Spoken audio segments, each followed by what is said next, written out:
Well, since Russia's invasion of Ukraine, there have been a lot of talks about the oligarchy. That's a group of ordinary citizens who hold a whole lot of power strictly through their wealth. Now, many of them are now reportedly fleeing Russia on their super yachts. Now, that's after President Biden's State of the Union address. And here to talk more about that is global business analyst and British Royals commentator Hillary Fordwich and business and markets analyst and Newsmax contributor Seth Denson. Good morning to you both. Morning, Alex. All right, guys, let's start with the markets like we always do. The Dow making an about face, adding nearly 600 points, a complete 180 from the day before. S&P and NASDAQ also landing in positive territory. And Fed Chair Jerome Powell now backing a quarter-point rate hike this month and saying he's even open to bigger moves later on. Now, U.S. oil hitting its highest level in 14 years. Futures are down this morning. Seth, what's an investor to do?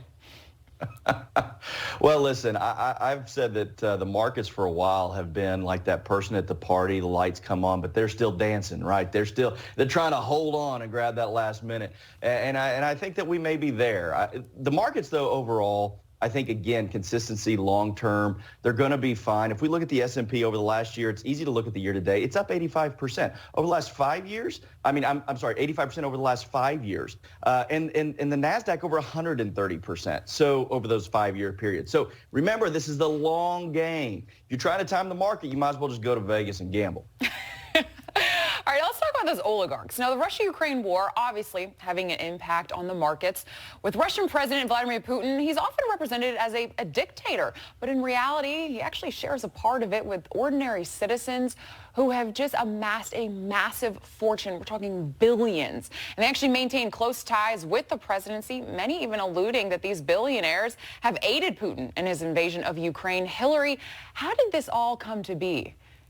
Well, a couple of things here, and this actually links back to your last segment when we talked about like Putin's motivation. Why is he doing this? One of the wealthiest men in the world. And, you know, there was that great list of all that he has. Well, we're thinking of it in capitalistic terms. That's not how Putin thinks. We have to go back to 2005, where at the State of the Union address in the in Russia, he said that the disintegration of the Soviet Union, in other words, Glasnost, the end of Glasnost, which was the opening of the Soviet Union, was one of the greatest global catastrophic events of this century. So what does he want? He wants Russian power. Again, it's all ego for him. All his earnings and everything he has, not interesting to him. He wants Russia back to be like it was with the Soviet Union. Now, how does that feed into your question? Well, the oligarchs and everything that Russia has done, supplying the world with oil and gas, all of that money has fed into what? His one-time goal, which is this global domination again and the power of the Soviet Union. If you look at the UK and what's happening there, Roman Abramovich, he's the owner of the Chelsea football team. Yeah. He is actually now selling it. He has a number of billionaires that he made offers for him. What's he doing? Very interesting. He's actually donating the funds and the profits from his sale to the Ukrainian refugees. Why? Wow. All of these oligarchs, as you mentioned earlier, they're all fleeing on their super yachts. Why is he doing this? Because they don't want sanctions against them. You're right. They're all seeing it coming. And they are, yes, they're buddies, they're linked to, and they were funding this with Putin. And now they're seeing the entire world do what they didn't think the world would do. The world has unified. Now, one thing that's very sad, I think, in all of this is, since when did the U.S. follow the EU and follow Europe? It is amazing that Biden is a step behind and is letting the EU lead. When the EU leads, that's when American leadership is at its weakest. I think the strongest person in all of this, of course, has been Zelensky, like a modern-day Churchill, offered to have, to be able to flee from Biden, but he did not. He stayed with his people, and I think the spirit you're seeing in the Ukraine is a shock to Putin. All right, well, Seth, Hillary, she was just saying that these people they're selling off a lot of their assets after President Biden made a State of the Union address. Like one of them, like she said, was selling off Chelsea for cash and was obviously now donating it. But Seth, again, some of these people, they are fleeing on these massive super yachts. I mean, they have swimming pools, helicopter pads on these things.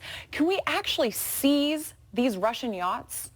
Well, that's an interesting question, and there's been a lot of legal discussion around that. Certainly the U.S. has the right to seize any assets that it feels have been tied to influencing of crimes. The IRS is very clear about that. The Civil Asset Forfeiture Reform Act, super fun to talk about in the morning. It allows the U.S. government to do it. Also, you got to think about the international court, right? So the international courts and the international charter of the courts that was created after World War II, it does give the power to the United Nations members to do the same thing. So yes, they can do it internationally, and certainly any assets held within the U.S. or touching U.S. banks can be seized by the IRS. Interesting. Okay.